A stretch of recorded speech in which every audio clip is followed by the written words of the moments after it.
발견한 거예요. 자, 그래서 이걸 읽으면은 정말 아주 신비해요. 그래서 오늘 제가 한번 그 신비의 문을 조금 열어드릴 겁니다. 그래서 신비인데, 그래서 오늘 이 드린 거기, 제가 프린트 해가 드린 그게 제목을 여성의 신비라고 했던가요? 예? 신비한 여성, 예. 신비한 여성이든지 여성의 신비든지 뭐 관계는 없는데, 그 여성은 항상 신비해요. 그건 틀림없어요. 제가 살아본 결과. 남자한테. 그러니까 알 것 같으면서도 모르고, 모를 것 같으면서도 알고, 이게 여자입니다. 그 여자를 다 알려고 하면 그건 틀렸어요. 그건 아예 포기를 해야 돼. 어떻게 감히 여자를 다 알아요? 몰라요. 그리고 그걸 인정을 해야 돼. 남자들이 실수하는 이유가 내가 저 여자를 완전히 파악할 수 있다. 이게 큰 잘못입니다. 그거는 일찌감치 접어야 돼. 그리고 여자는 내가 다 파악할 수 없는 존재다. 그걸 자기가 받아들여야 됩니다. 이게 기본적인 조건인데, 이제까지 남성들은 여자를 다 파악할 수 있다고 생각했거든요. 하나부터 열까지 다 파악해가지고, 다 쪼개가지고, 다 분해할 수 있다고 생각했는데, 그렇게 되지 않아요. 그래서 신비스러운 존재입니다. 근데 이제 제가 오늘, 그것이 여기에 그 신비한 여성인데, 이 도덕경은, 이렇게 여성에 대한 그 이미지를 굉장히 높이 부각을 시키는데, 특히 도덕경은 도덕경이 즐겨 쓰고 있는 상징이 있습니다. 이 도덕경은 어떤 설명을 할 때에 그걸 개념적으로, 논리적으로, 이성적으로, 합리적으로, 철학적으로 설명하는 게 아니라 항상 상징으로 설명해요. 이게 참 놀라운 겁니다. 이 다른 철학이라든가 사상은 다 무슨 논리, 합리, 신학도 학문이잖아요. 학문적으로 그걸 이성적으로 논리나 합리에 입각해서 설명하는데, 노자는 그걸 완전히 부정해버립니다. 이거 자체가 틀렸다는 거예요. 인간의 가장 깊은 진리를 알려면은 이것부터 타파해야 된다는 거예요. 논리니, 합리니, 분석이니, 이런 걸 다 버려야지 인간의 가장 심오한 면을 볼 수 있고 자연의 심오한 진리를 알 수 있다. 이게 참 놀라운 생각입니다. 다른 전통을 우리가 다 종교라든가 철학 전통을 보더라도 다들 무슨 이성적으로, 논리적으로, 철학적으로 설명하려고 그러지, 이걸 상징적으로 설명하려고 하는 게 별로 없어요. 근데 종교라고 하는 것은 결국은 상징입니다. 예수님이, 우리가 사복음서를 보면은 예수님이 항상 가르치다가 나중에 가장 심오한 가르침은 뭘 썼느냐? 비유를 썼어요. 놀랍잖아요. 절대로 설명하지 않았어요. 천국은 뭐냐? 천국은 비유를 써요. 마치, 그러잖아요. 겨자씨가 떨어져서 이렇게 큰 나무가 되는 것 같다.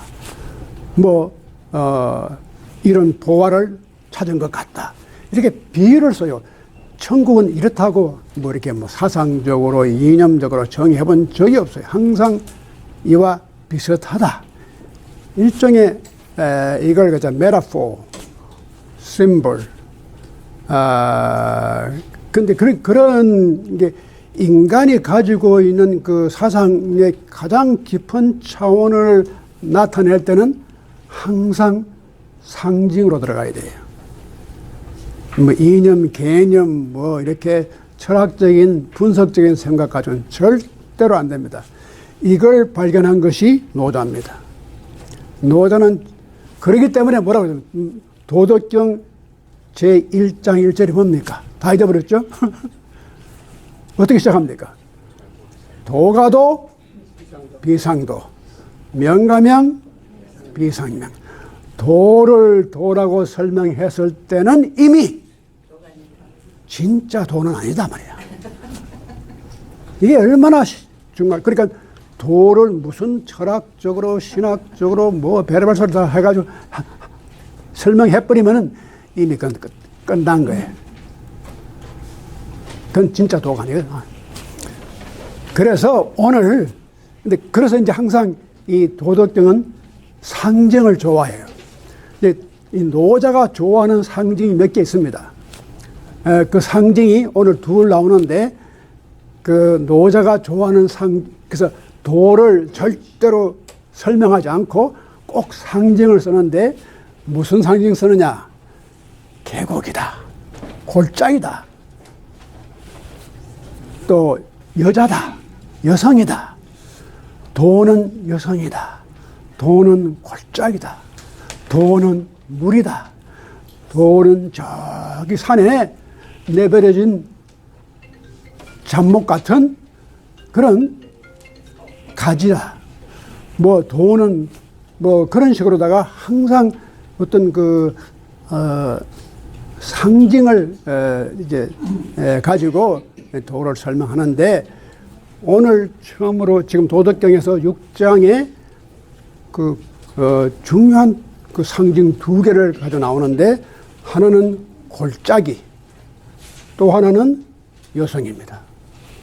이 참 놀라운 그 착상인데, 그래서 이 도교 노자하고 공자 시대가 비슷한데, 여기에 이제 완전히 그 차이가 납니다. 이 공자의 가르침이라든가 노자의 가르침이 여러 가지로 뭐 비슷한 점도 있지만, 근본적으로 그 가르침의 그 방향이라든가 방법이 달라요. 그래서 노자가 쓰는 방법이 상징입니다. 그래서 오늘 이 그 신비한 여성이라, 그 여성에 대한 이런 극찬을 했는데, 불행하게도 우리 동양 사회가 여성을 가장 압박하고 말이지. 그 여성사 우리 역사를 보면은 여성이 고통을 많이 받았거든요. 남존여비, 그래서 이 남성들이 그냥 여성을 압박하고 구박하고 천하게 차별하는 역사였단 말이죠. 그래서 제가 요즘 그걸 여러 가지로 생각을 해봅니다. 근데 이제 하나씩 말씀을 드리죠. 자, 우선 여기에 보면 곡신, 이 곡이란 말이 계곡, 골짜기입니다. 근데 우리가 다 골짜기에 살아요. 그 세속이란 말 있죠.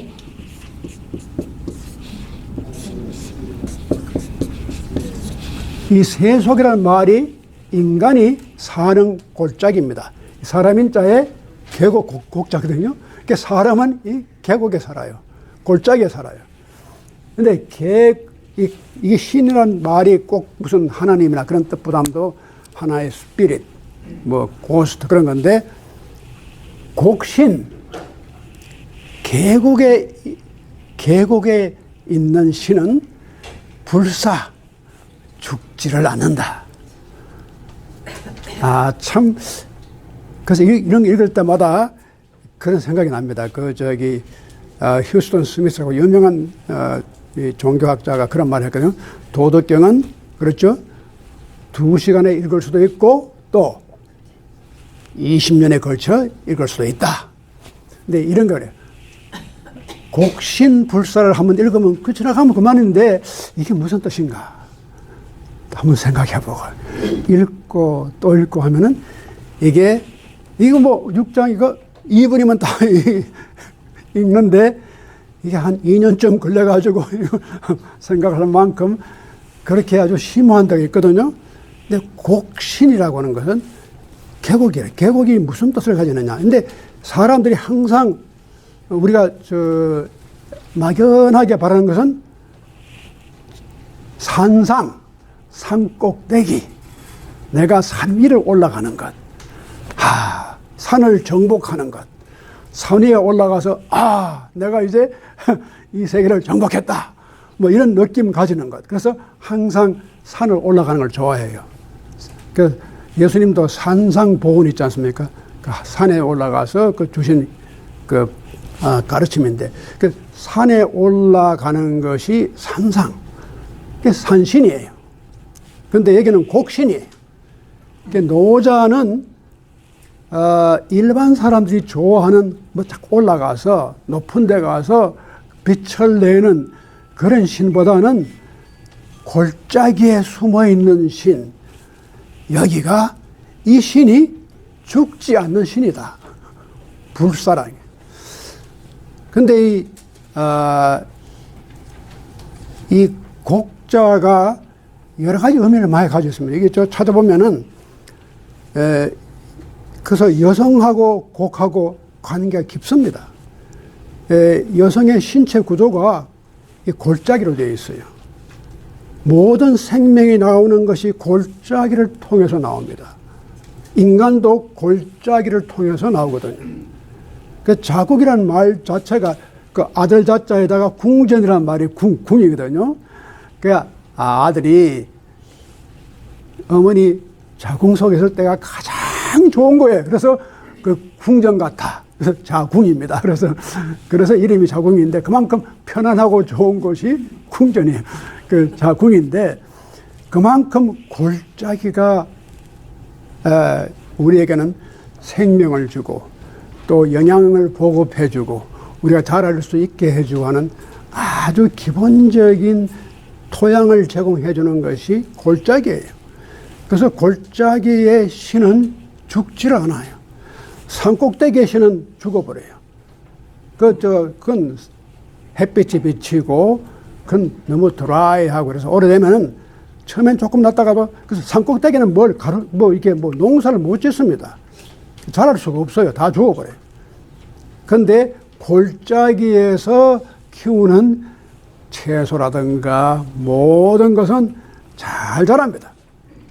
그래서 불사, 죽지를 않는다. 그래서 이걸 갖다 가지고 얘기를 하니까 이게 뭔지 때문에 그게 현빈. 현빈이라는 말이 굉장히 또 신비한 말입니다. 이 현자는 검을 현자. 그리고 잠깐 애매모호한 게 현이 좀 그런 게 신비한 되겠습니다. 비는 암컷이란 뜻이에요. 그래서 신비한 혹은 검은 암컷이다. 근데 이걸 두고 여러 사람들이 해석을 여러 가지 하는데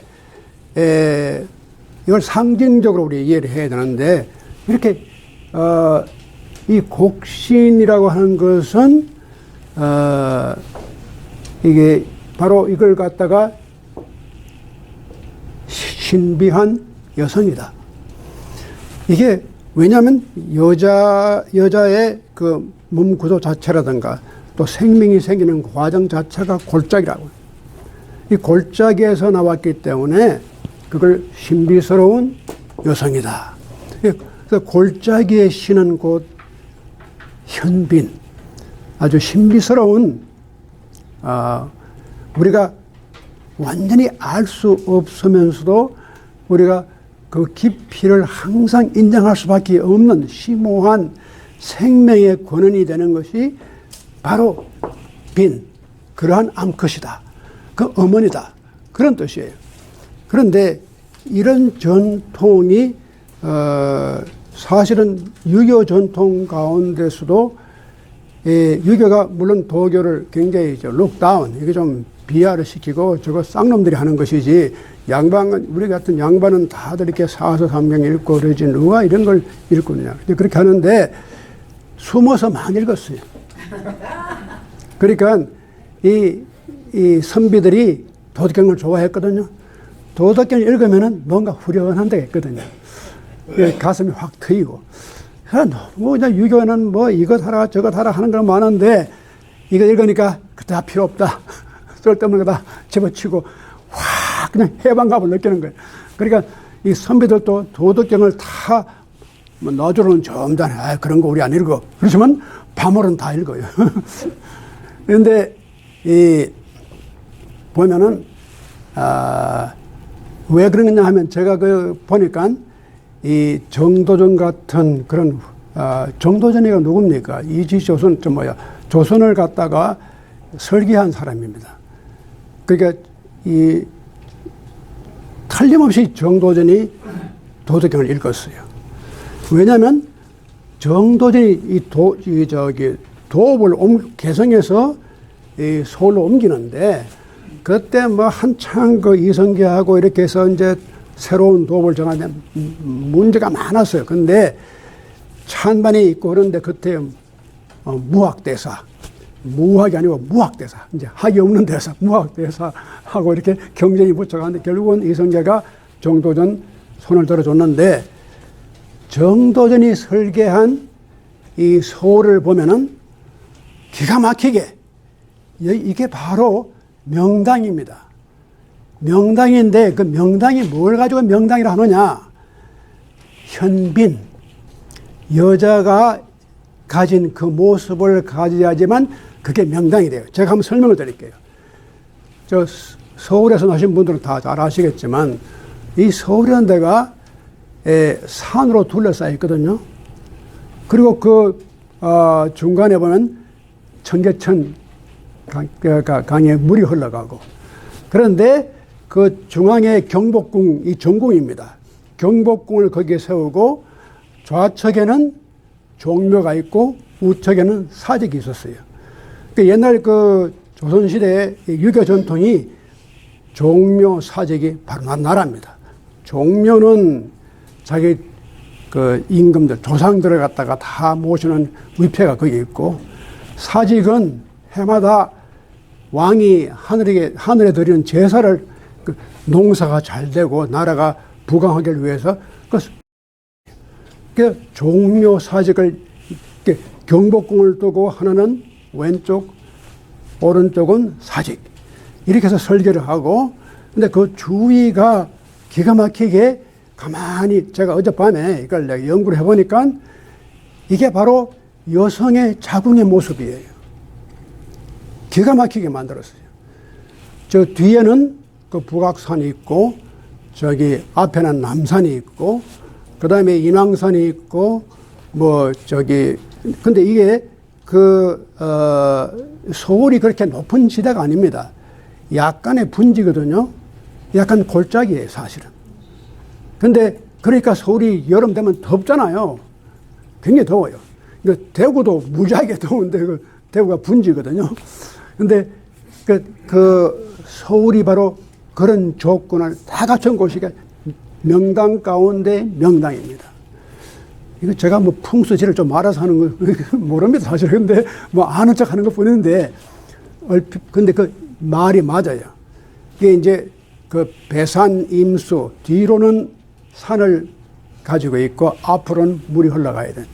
근데 청계천은 앞에 있죠.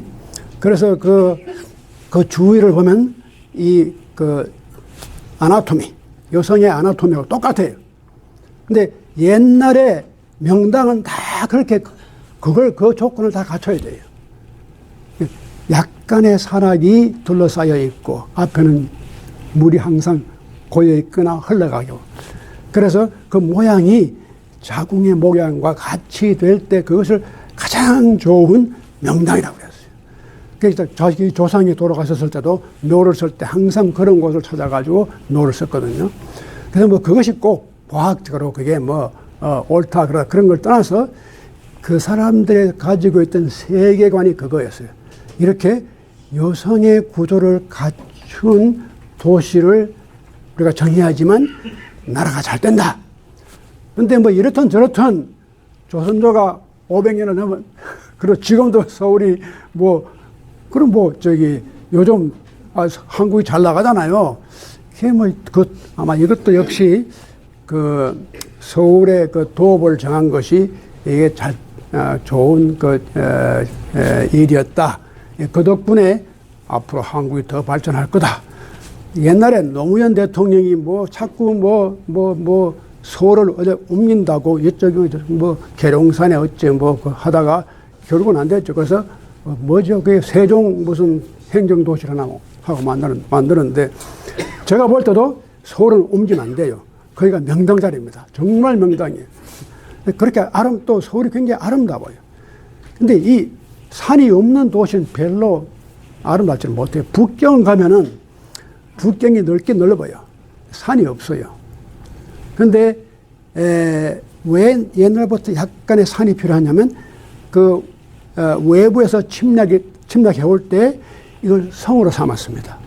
그래서 서울을 갖다가 지키는데 큰 도움이 되죠. 그리고 적군을 갖다가 올라오는 적군을 갖다 공격하기 좋고. 그래서 옛날에 이런 큰 도읍들이 이렇게 산으로 둘러싸이는 그런 곳을 좋아했거든요. 이게 북경은 가면 정말 아무것도 없는데 진시황이 가만 보니까 도읍을 여기다가 해놓고는 마음이 안 놓이는 거예요. 이 산이 없으니까. 그래서 산을 일부러 만든 거예요. 그게 뭔가 하면 만리장성이에요. 221년, BC 221년에 진시황이 만리장성을 쌓기 시작했어요. 그 북쪽에다가. 그런 멘탈리티가 다 그래요. 어떤 주위의 선이 꼭 필요하다는 걸 느껴요. 근데 그 진시황이 그걸 다 물론 이룩하지 못하고 죽었고 또 진나라가 망했잖아요. 불과 13년 만에.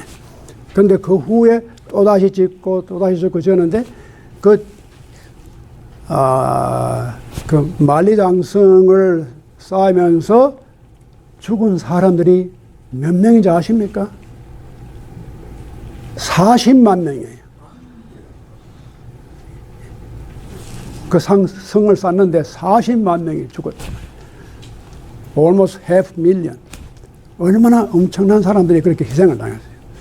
네, 그래서 거기를 지었는데 참 재밌는 게 그 수도를 보면 이 멕시코라든가 그 남미 그 에스텍 문명에는 대개다가 산 꼭대기에 지어요.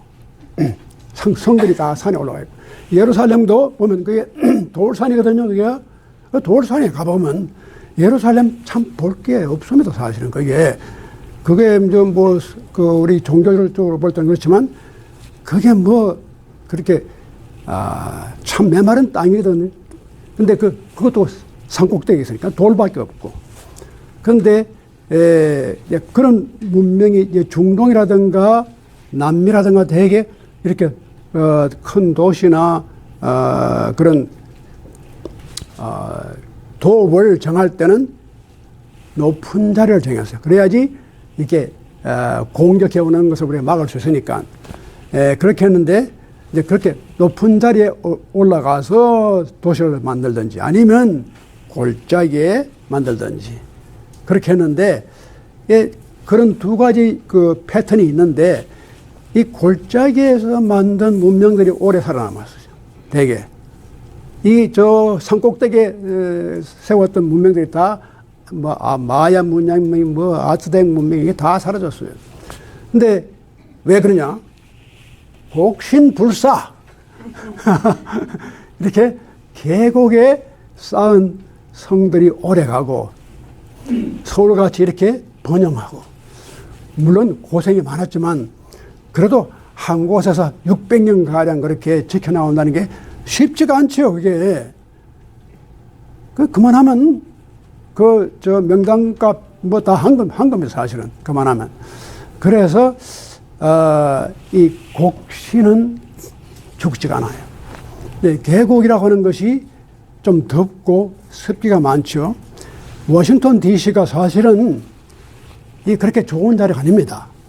이게 조금 이렇게 좀 높은 산이 있든지 그럼 좋은데 이게 넓지거든요. 이게 굉장히 낮아요. 이것도 일종의 고기입니다. 워싱턴이. 그래서 원래가 워싱턴이 그게 뭡니까? 저기 도시 수도가 저기잖아요. 필라델피아에 있다가 1790년에 지금 일로 옮기거든요. 그때 옮길 때 뭐 말이 많았죠. 근데 투표를 해가지고 이겼어요. 그때 뭐 조지 워싱턴, 토마스 제퍼슨, 제임스 메디슨 이런 사람들이 뭐냐 아담스 뭐 이런 사람들이 다들 이 버지니아 출신들이니까 힘을 써가지고 내려왔는데 포토막에다가 그걸 이제 적었잖아요. 그러니까 그렇게 기후 조건으로는 좋지가 않습니다. 일종의 계곡이거든요. 근데 여름 되면 모기가 많죠. 습기가 많아가지고 옛날에는 에어컨 나오기 전에는 워싱턴에서 근무하는 사람들은 여름에 따로 수당을 따로 줬습니다. 수고한다고. 외국에서 오는 대사나 뭐 공사의 사람들에게 따로 그 사람들이 항상 워싱턴에서 일하니까 수고한다고. 그리고 여름엔 다 휴가를 다 보냈어요. 그래서 지금도 그 전통이 남아있어 가지고 수프림 코트가 여름엔 다 휴가를 가죠. 그 다음에 뭐 칸그레스니 뭐 이것도 다 휴가 가죠. 그때 이 전통이 그때 생긴 겁니다. 요즘은 다 에어컨 생겨해도 뭐 지금 사실 그 일해도 아무 상관없지만 그 전통이 예전에 그렇게 생겼어요. 이런 데면 다 놀러가. 돈 줄 테니까 다른 데 갔다 오라고. 그래서 스프링 코트라든가 칸그레스라든가 정부 기관이 그냥 다 노는 걸로 그렇게 만들었는데 근데 이 워싱턴이 그래도 오래 가요. 근데 그게 제가 볼 때는 이것도 일종의 그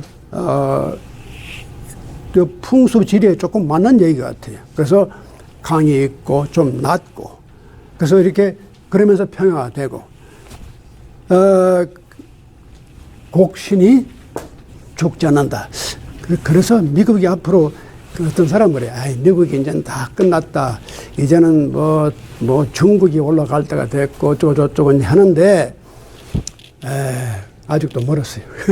그런데 얼마 몇 달 전에 그 중국 상해에 있는 그 외국어 대학교 학장이 한번 왔는데 저희 학교에 그래서 같이 이렇게 앉아 얘기를 좀 하는데 이분이 시진핑 아주 찬양을 아주 굉장히 많이 해요. 그러면서 이제 앞으로 세계는 이제 미국이 그만하고 이제 중국이 그걸 이어받아야 될 때가 됐다. 그래서 이제까지 생각해봐라. 그 로마가 장악하고 무슨 뭐 유럽 영국이 장악하고 그 다음에 미국이 장악하고 지금은 중국이 해야 된다. 그 노골적으로 그런 얘기를 해요. 근데 그래 그렇게 노골적으로 나오면 안 돼요. 그건 내가 산으로 올라가겠다는 뜻인데 자기를 낮춰야 돼요. 그래서 자기를 자꾸 낮추면서 저변을 넓혀가야 돼요. 그래서 자기에게 다 따라오게끔 만들어야 돼요. 그게 계곡입니다. 계곡은 물이 다 자기 쪽으로 흘러 내려와요. 근데 자기 스스로가 자꾸 올라가면은 다 빠져나가 버려요. 자기가 혼자만 외톨이 돼요. 저기 러시아 보세요. 자꾸 지금 중국도 그렇죠. 자꾸 자기를 옛날에 그 트럼프가 지금 아메리카 퍼스트 이건 이제 참 위험한 말입니다. 이렇게 자꾸 나가면은 이게 산꼭대로 올라가는 거예요. 그러면 자꾸 이렇게 빠져나가요. 사람들이 국가들이 빠져나가요.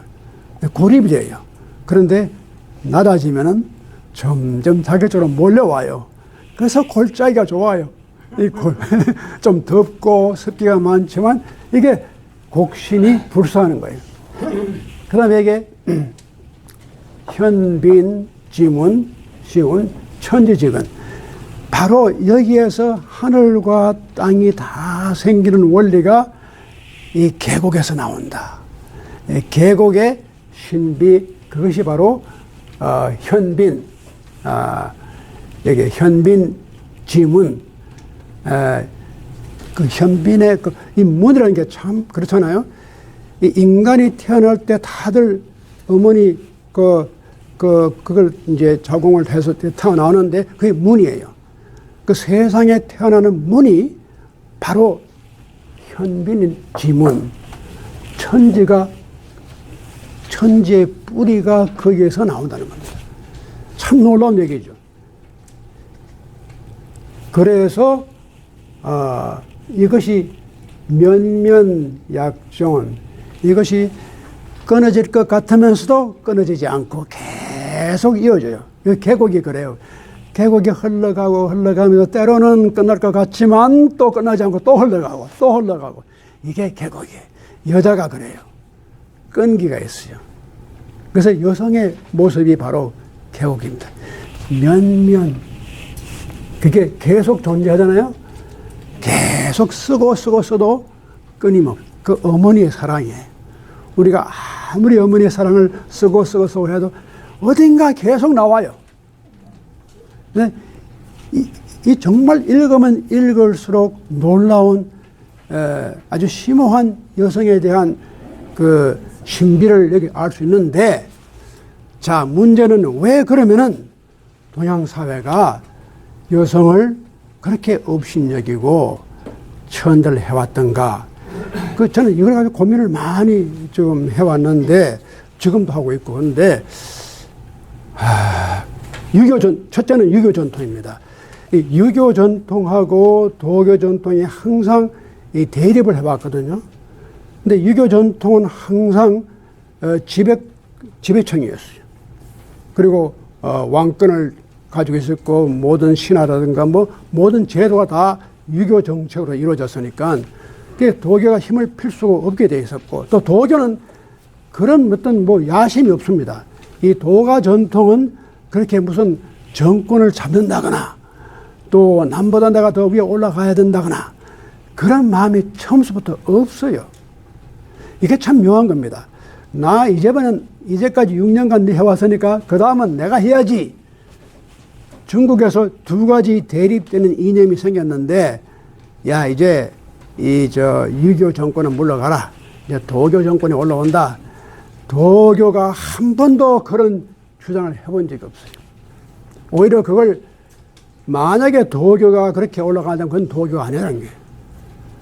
우리는 뒤에서 숨어서 낮은 모습으로 살아가는 것이 이게 도교의 정신이지, 우리가 앞에 나서가지고 산에 올라가는 건 그건 이미 도를 벗어난 거다. 이게 놀라운 생각입니다. 그러니까 쉽게 말하면 we must be happy with second fiddle. 우리가 이게 second class citizen으로 사는 것이 이것이 더 중요하다. 이렇게 생각하는 사람들이에요. 이런 생각이 어떻게 보면 이제 여성 그 신학자나 철학자들은 야야 그런 게 아주 위험한 거야. 네가 그런 말 자꾸 하면은 그건 여성들을 저하시키는, 정당화시키는 무슨 사상적인 이걸 이걸 바탕을 주는 거예요. 아, 그러니까 여성은 당연히 세컨드 클래스 시리즌 해야 된다. 이제 그런 뜻으로 해석하는 건데 그게 절대로 아닙니다. 제가 왜 그런 말씀 드리냐면은 여기서 여성이라고 하는 것은 반드시 남녀를 말하는 게 아닙니다. 많은 사람들이 도덕경을 해석하면서 남성과 여성을 어떤 그 생물학적으로 분리를 합니다. 남성, 여성. 근데 여기서 말하는 것은 구태 이것이 남자, 여자 말이 아닙니다.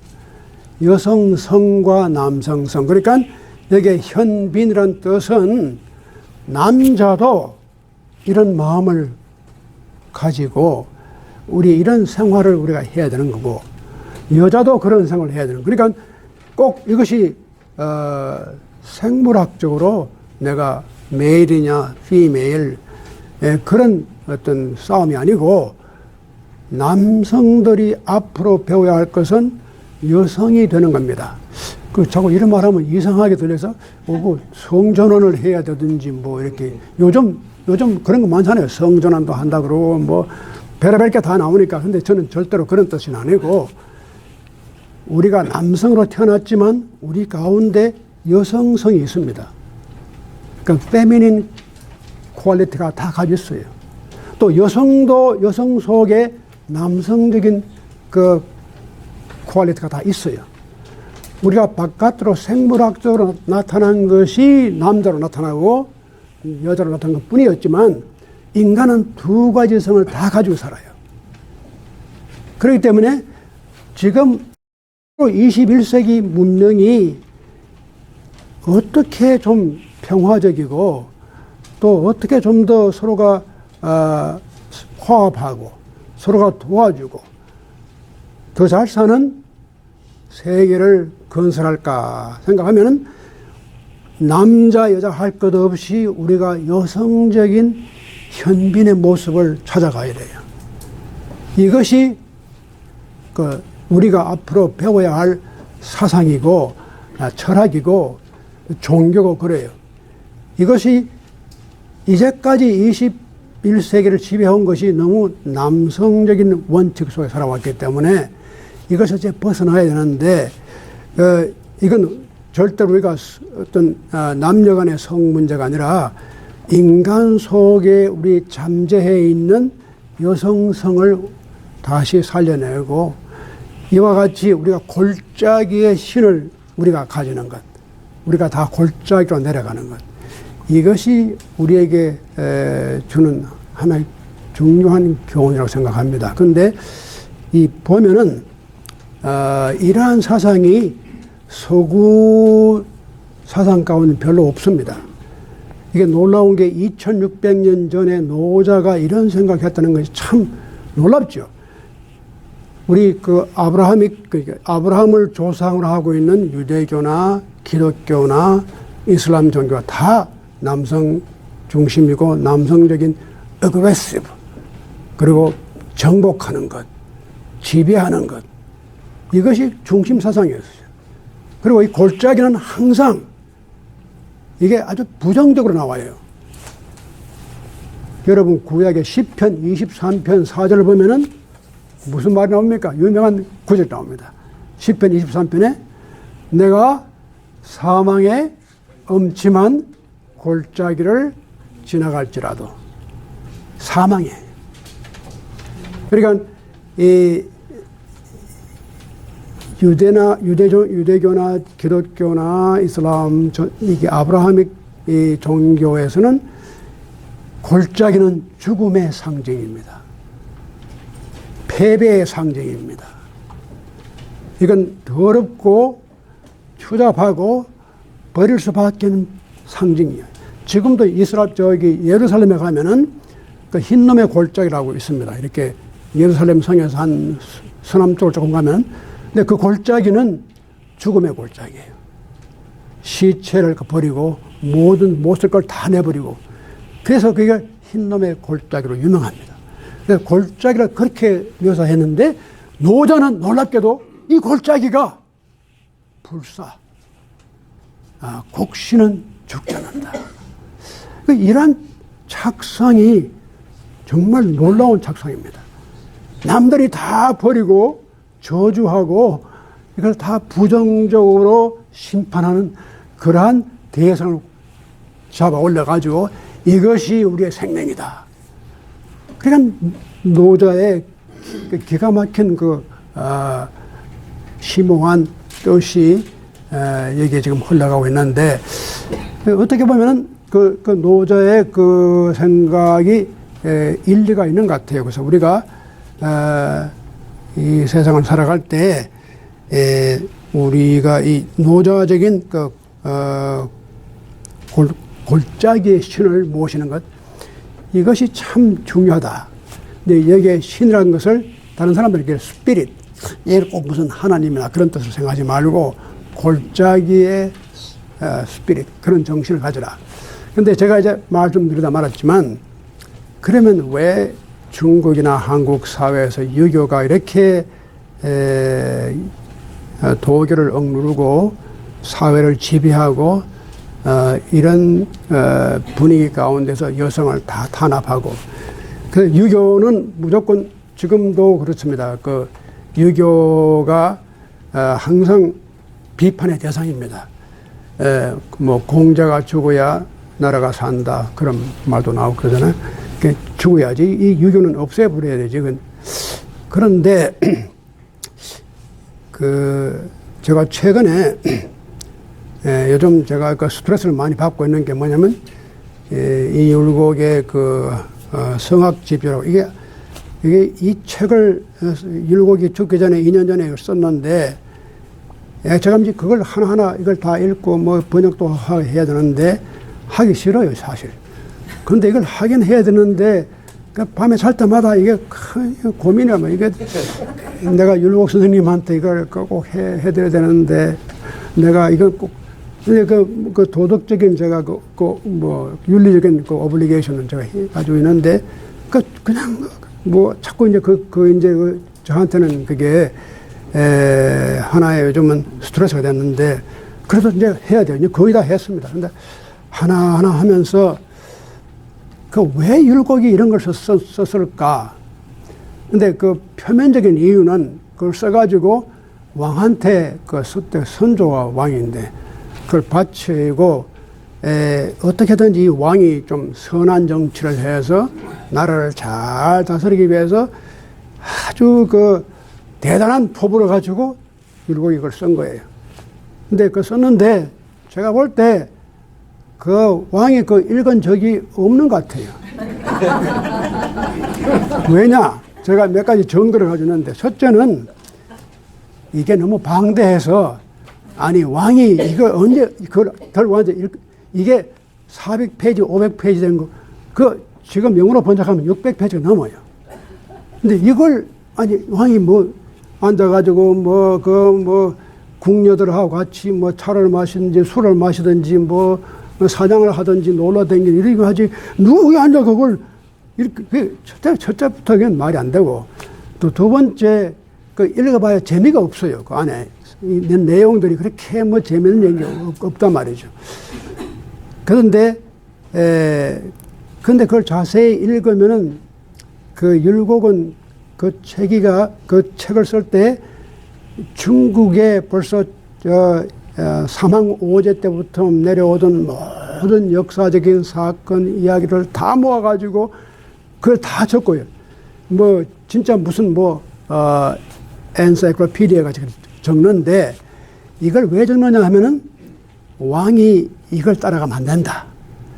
왕이 이걸 따라가야 된다. 그리고 이제 대학에 나오는 여러 가지 수신제가 치고 평천을 쭉 설명하면서 그 예를 자꾸 끄집어 내려와요. 근데 그 중에, 그러니까 이제 세 번째 또 한 가지는, 만약에 왕이 이걸 읽었으면은 율곡을 귀양을 보내든지 죽였지 가만두지 않았을 건데, 그 본연이 뭐 살아서 그때 이제 2년 후에 죽었지만 그건 틀림없이 안 읽은 거예요. 그 내용을 읽어보면은 그 왕의 귀에 그렇게 아름답지 않는 얘기가 많이 나와요. 특히 여자 관계. 이 궁에서 여자를 거느리는 게 틀렸다는 거예요.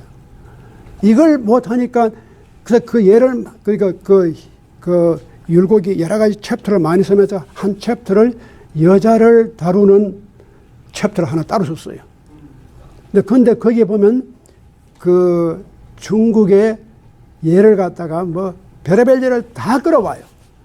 근데 여자들 가운데 왕이 이렇게 해가지고 여자들 때문에 망했다. 여자들 때문에. 그러니까 다들 보면 이게 다 여자들 때문에 다 망한 거야, 이게. 여자들 때문에 망한 거야? 아니면 남자가 여자들? 그렇단 말이에요. 그러니까 우리가 언뜻 보면은, 야, 너 이제 왕 하려면 여자를 멀리 해야 돼. 여자를 조심해야 돼. 이 여자가 항상 문제야. 그래서 이제 그런 내용이 들어가 있는데, 다시 한번 제가 읽어보니까 율곡이 자기 훌륭한 엄마를 가지고 그 신사임당 훌륭하잖아요. 그런데 율곡이 과연 여자를 어떻게 봤을까 하고 다시금 그걸 조금 더 이렇게 깊이 읽어보면은 재밌는 게 나와요. 율곡이 그걸 다 인용하면서 또 특히 여자들 가운데 아주 지혜스럽고 자비스러운 왕비라든가 후궁이라든가 그런 얘기를 끄집어내와요. 그 말은 율곡이 무조건 여자니까 다 틀렸다. 여자는 다 악하다. 그런 뜻이 절대로 아닙니다. 율곡은 어떻게 보면 이렇게 여자가 이렇게 되는 것이 남자의 책임이다. 그렇게 봤어요. 남자들이 여자를 잘 다룰 줄 몰라가지고 여자를 그렇게 만든 거다. 그러니까 왕이 조심해야 되는 거예요. 그래서 이 근본적으로 이 책임이 남자한테 있는 거예요. 그러니까 율곡이 다 다른 게 참 놀라워요. 율곡은 그 점을 절대로 여자를 아주 근본적으로 여자는 틀린 거다, 나쁜 거다, 그렇게 절대로 정죄하지 않았어요. 이제까지 이렇게 예를 들면서 여기에 문제점이 어디에 있었냐? 남자에게 있은 거야. 이걸 왜 처리를 못하 이렇게 했느냐? 왜 여자를 이렇게 다루었느냐? 근데 그중에서 아주 훌륭한 여자들의 그 비화를 소개해요. 그래서 이걸 볼 때는 역시 유교 자체가 여자를 이렇게 업신여기고 비하시키는 것은 그 후에 전통들이 그렇게 만든 거예요. 그래서 여자가 집안에서 말이 많으면 뭐 망한다, 뭐 암탉이 뭐 새벽에 뭐 울면 망한다, 뭐 배럴 소리 다 나오잖아요. 이런 것들이 다 여기서 나온 거거든요.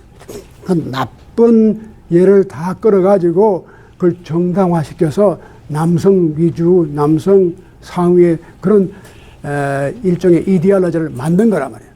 그러니까 율곡은 그걸 아주 타파해요. 타파하면서 예를 많이 들면서 하나하나 조목조목 거기에서 훌륭한 여자들, 아주 지혜스럽게 일을 궁중에서 했던 여자들, 그리고 정말 헌신적으로 섬겼던 그런 여자들, 그런 이야기를 소개를 해요. 그러면서 제가 가만히 읽어보니까 역시 유교라고 하는 것이 지금 새로 이걸 탈바꿈해가지고 다시 여성에 대한 이해를 새롭게 해야 돼요. 지금까지 우리 조선조의 유교가 너무 여성에 대한 그 탄압을 해왔기 때문에 이것을 벗어나기는 참 어려운데 율곡 같은 학자를 우리가 다시 읽으면은 앞으로 그럴 가능성이 많이 있지 않을까 생각을 합니다. 그런데 또 한 가지는 이 율곡의 그 성악 지배를 만약에 선조가 읽었더라면 임진왜란이 안 일어났어요. 그래서 제가 그 증거가 이제 한 몇 가지 되는데 절대로 이 선조가 이 책을 안 읽었습니다. 그러니까 이제 율곡 이걸 다 써가지고 가져왔는데 그때는 이게 가방이 없으니까 이게 뭡니까 보자기에다가 묶어요. 그 보자기를 새 보자기를 묶어가지고 들고 왔어요. 그 선조한테 이제 꿀 없다를 절하면서 바칩니다. 근데 이 수도빛 저 선조가 이걸 안 읽었단 말이죠. 아예 그 서문도 안 읽은 것 같아요. 그러니까 이 임진왜란이 일어날 걸 다 얘기했습니다. 율곡이. 그리고 심지어는 조정에 들어가서 거기서 토론까지 했어요. 그때 영의정이 유성룡인데, 유성룡조차, 그거 뭐 지금 그렇게 걱정할 거 없다. 나중에 터지고 보니까, 그때 이미 율곡은 죽었어요. 그래서, 참 율곡은 성인이다. 그렇게 그 유성룡이 인정을 했는데, 뭐 그렇게 해봤자 이미 전쟁은 터졌고, 그러나 그래도 유성룡이 이순신을 써가지고 그런 대로 좀 이게 큰 공은 했지만 그걸 보면은 참 그 율곡 선생 같은 분들의 이 성악 지배가 좀 지루하고 때로는 조금 재미도 없지만 그런 책을 이렇게 좀 열심히 좀 봤더라면 세상을 좀 다르게 만들지 않았을까 하는 그런 생각이 듭니다. 그래서 제가 오늘 이런 얘기를 하면서 이 남성 여성의 문제가 요즘 상당히 심각해야 합니다. 근데 제가 늘 말씀드리지만 지금 그 서구 사회가 당하고 있는 남성 여성의 문제가 어디에 있느냐면 이걸 너무 바이올로지컬, 너무 이걸 생리학적으로만 이해해요. 그리고 우리가 여성성이 된다니 꼭 우리가 성전환을 해야지만 여성이 되는 걸로 생각하거든요. 근데 내가 남성의 그런 걸 다 모습을 가지고 있으면서도 여성이 가지고 있는 풍부한 여성성을 우리가 얼마든지 가질 수 있잖아요. 또 그걸 얼마든지 펴나갈 수 있잖아요. 그런데 이건 꼭 그렇게 여성으로 바꿔야 된다든지 남성으로 바꿔야 되는지 이러한 이것이 일종의 서구 사상이 항상 이자택일, 이것이냐 저것이냐 남성이냐 여성이냐 이제 그런 사고의 차이에서 이런 문제가 생기는 것 같아요. 우리가 이걸 넘어서서 남성이면서도 여성이 될 수 있고 여성이면서도 남성이 될 수 있는 그렇게 생각하면 된단 말이에요. 그렇다고 해서 남성을 잃어버리는 게 아니란 말이에요. 우리가 남성을 다 가지고 있고 우리가 다 뭐 부부 생활도 하지만 그러나 우리 정신적으로, 정서적으로 여성성을 항상 가진다는 거죠. 그 여성성을 우리가 항상 우리가 존경하고 또 여성성에 만족스럽게 살아가는 것. 이것도 필요해요. 그러니까 이 좀 엉뚱한 말 같지만은 제 생각에는 우리가 여성이 되고 남성이 되는 게 문제가 아니라 어떻게 하면 남성적이면서도 여성적이고 또 여성적이면서도 남성적이고 이 두 가지를 이 음과 양을 이게 분리하면 안 돼요. 그래서 남성과 여성을 자꾸 분리한 데서 문제가 생겨요.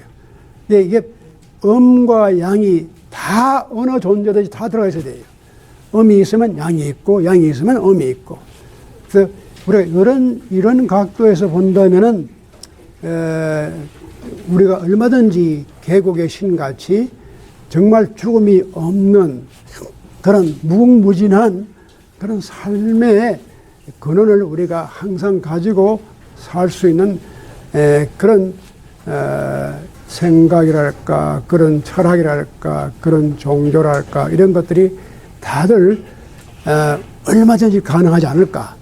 근데 이제 마지막으로 제가 말씀드릴 것은 제가 처음 시작할 때 이런 말씀을 드렸는데 이 도덕경은 철저하게 상징을 가지고 말해요. 상징이 있어야 돼요. 심발릭. 이걸, 근데 요즘 사람들이 남녀 관계를 이거 상징적으로 보는 것보다는 너무 개념적으로 봐요. 그래서 남자, 여자를 이것이냐, 저것이냐, 이게 다이카토미, 다이얼렉티컬하게 변증법적으로 봐잖아요. 근데 상징은 그렇지 않아요. 상징은 그걸 극복해요. 제가 오늘 그 마지막으로 상징을 좀 말씀드리겠는데, 상징이 뭐냐?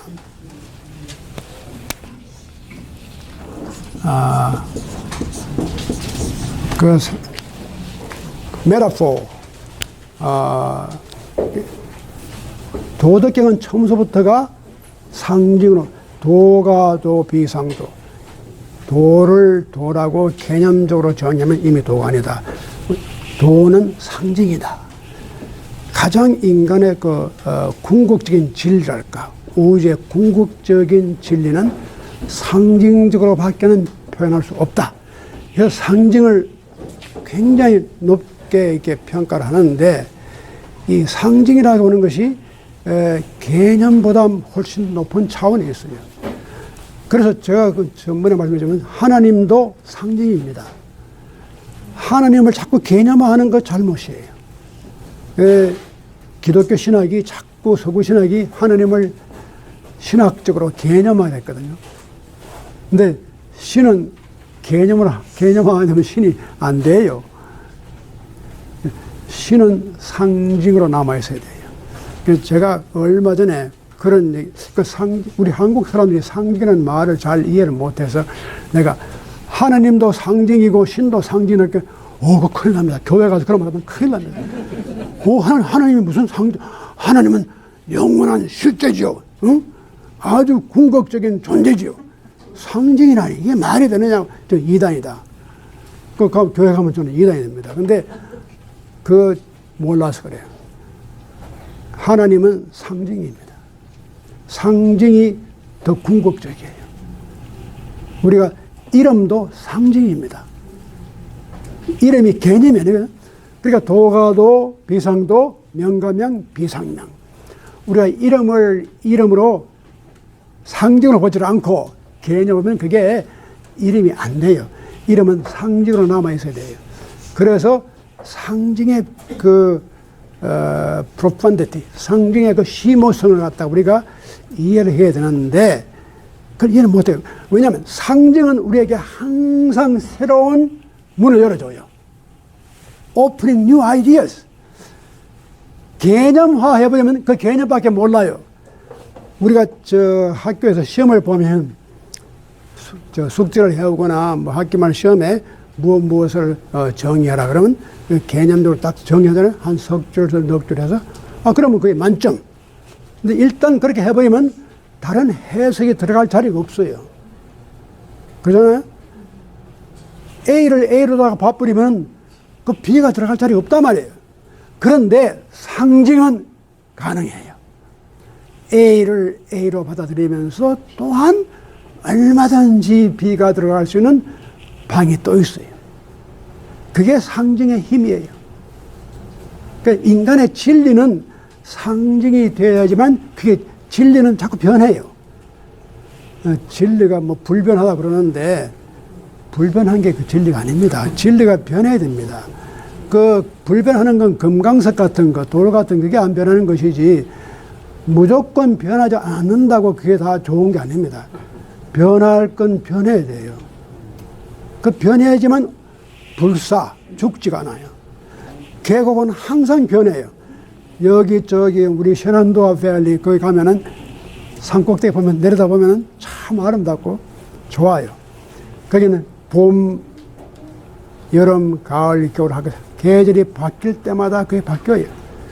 이것이 진리입니다. 진리는 항상 그 도가 항상 새롭게 해석이 되고 또 새롭게 이해가 되고 또 새로운 면을 보여줄 때 그게 진리예요. 하나님은 바로 그런 하나님이지 딱 개념 속에 갇혀버린 삼위일체 그 안에서만 봐야지 다른 얘기하면 틀려먹어서 그게 안 되는 거예요. 이게. 그래서 항상 하나님은 저는 상징이라고 봐요. 그래서 어떤 분이 아이 그 뭐 하나님이 상징인데 교회 나갈 필요가 있나 그렇게 말하는데 그럴수록 교회 나가야 됩니다. 그런 하나님을 우리가 깨닫고 또 그런 하나님을 우리가 섬긴다고 하는 것이 바로 우상에서 벗어나는 거예요. 그러니까 하나님을 상징으로 안 보면 우상이 되어버려요. 고정화되어 버리니까 딱 스퀘어 속에 들어가 버리면 그게 바로 우상입니다. 그래서 성경에서 우상 숭배를 자꾸 경계하는 이유가 하나님을 그렇게 고정화시키지 말아라. 하나님은 상징이니까 살아있는 상징이에요. 이렇게도 볼 수 있고 저렇게도 볼 수 있고 또 새로운 장면을 우리가 전혀 보지 못한 새로운 신비를 우리에게 펼쳐주는 계곡이에요. 그래서 그 계곡의 신이 죽지가 않아요. 근데 이 여성적인 면은 항상 저는 그래요. 삼위일체가 너무 이렇게 남성적이잖아요. 하나님도 아버지 하나님 남성, 아들도 남성, 뭐 성령, 이 성령이 이게 여자 쪽인지 남자 쪽인지 조금 애매모호한데 여자 쪽으로 친다고 해도 3대1, 이게 뭐 2대1이니까 이게 게임이 안 되잖아 말이에요. 그래서 앞으로 이 기독교 신학 자체가 좀 이걸 바꿔가지고 삼위일체에 대한 교리를 새롭게 생각할 때가 된 것 같아요. 이거 좀, 하나님 어머님, 뭐, 하나님 아버지. 근데 이제 그 페미닌 심볼리즘을, 근데 다행히 저 천주교 우리 저 캐톨릭은 그걸 가지고 있어요. 마리아. 이 참 중요합니다. 근데 이 개신교가 마리아 이거 다 우상이라고 다 그냥 집어쳐버리고 없애버렸거든요. 근데 지금 보면은 그 종교라고 하는 것이 얼마나 그 여성적인 걸 요구를 하고 있는지 그 마리아를 통해서 우리가 느낌이 있습니다. 마리아에게 찾아가서 마리아한테 고개 숙이고 마리아 앞에 내가 기도를 하고 이게 굉장히 중요한 겁니다.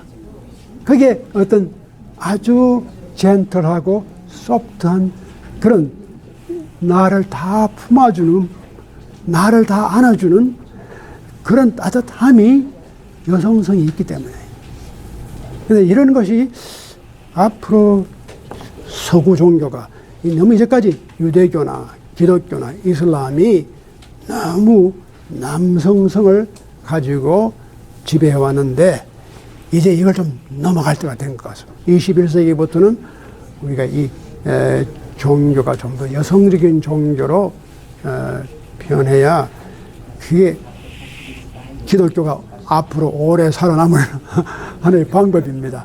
그래서 여러분 교회 가서는 그런 말 하지 마요. 뭐 집에서 제가 오늘 정도로 말씀드리고 뭐 끝난 다음에 또 질문할 건 질문해 주세요. 예, 김수홍 박사님. 예,